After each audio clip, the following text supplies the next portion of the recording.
જય શ્રી કૃષ્ણ. જય હો, મંગલમય હો. કહેવત છે કે દર્દ સરે વૈદ બેરી, વૈદની દવા લાગુ પડે, દર્દ બંધ થઈ જાય, સાજા થઈ જઈએ કે વૈદ ભૂલાઈ જાય. એના ઉપકારો ભૂલાય તેમ કાલે જાણ્યું ને. ખેડૂતે ખેતર ભાડે લીધું, ખૂબ ધાન ઉગાડ્યું, ખૂબ પૈસા કમાયો, વેચી વેચીને સમૃદ્ધ થયો. દાનત બગડી, માલિકને ભાડું દેવાનું, ધાનમાં ઠરાવ્યા મુજબ હિસ્સો દેવાનો પણ બંધ કર્યો. માલિકના માણસો જ્યારે જ્યારે આવતા ઉઘરાણીએ ત્યારે બહાના કાઢીને ભગાડી દેતો. વારંવાર માલિકને ખબર પડતા ગુસ્સે થયા. હવે તો પોતે જ જવા તૈયાર થયા અને જઈને ઊભા રહ્યા. મારો હિસ્સો, મારું ભાડું, છેલ્લા 40 વર્ષથી તે મને ભાડું નથી દીધું, મને છેતરતો આવ્યો છે, લાવો મારો હિસ્સો, મારું ભાડું. ખેડૂત ધ્રુજવા લાગ્યો. માલિકે બધું જ છીનવી લીધું. ખેડૂતે ઘરના પાસે માગ્યું કે રોકડા રૂપિયા બચાવ્યા હોય તો આપો, ખેતર છોડાવી દઈએ, તમારા દાગીનાઓ આપો, બીજા બનાવી દઈશ.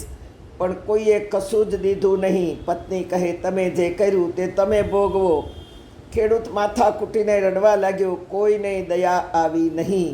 આ ખેડૂત એ આપણે જ છીએ. હા, ભગવાન પાસે અનંત ખેતરો છે, અનંત શરીરો છે.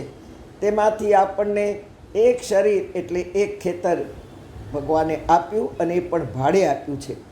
70 વર્ષના પટ્ટા પર 70 પછીનું જીવન બક્ષિસ છે.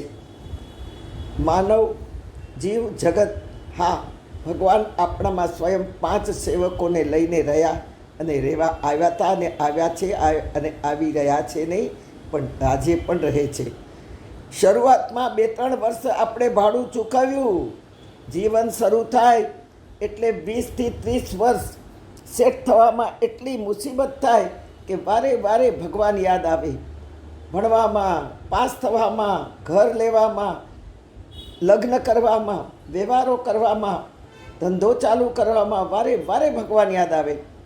હા, અને ત્યારે આપણે મૂંઝાઈએ કે હે પ્રભુ, બહુ મૂંઝારો થાય છે, મારી આશા પૂરી કરવા આપના અમે છાંટણા છાંટવા આવો. સુનો સ્વરચિત ભજન. તનના વનરાવનમાં મુરઝાઈ મન કલી, આશાની ડાળથી ઝુકું ઝુકું થઈ રહી. અમી છાંટણા છાંટવા ટાણે, અમી છાંટણા છાંટવા ટાણે, શ્યામ તમે યાદ આવ્યા, ઘનશ્યામ તમે યાદ આવ્યા.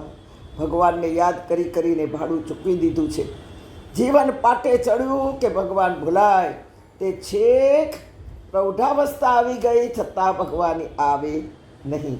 વળી પાછી આશાઓ તૂટતી જાય, ધાર્યું થાય નહીં. ઘરના બધા હવે તો બાળકો મોટા થઈ ગયા, પરણી ગયા, એટલે હવે આપણું કશું ચાલતું નથી. અને ત્યારે આપણે બધાને સેટ કરતાં કરતાં અપસેટ થઈ ગયા, અને ત્યારે આપણે ભગવાનને ફરી પાછા યાદ કર્યા. હવે ભાડું નથી ચૂકવવાનું. ભાડું તો પહેલું જે હતું એ ચૂક્યું, હવે ભાડું ક્યાં છે જ. હવે તો આપણે લાચારીથી જીવનમાં અંધકાર છવાઈ ગયો છે, એની વ્યથા કહેવા આવ્યા છીએ.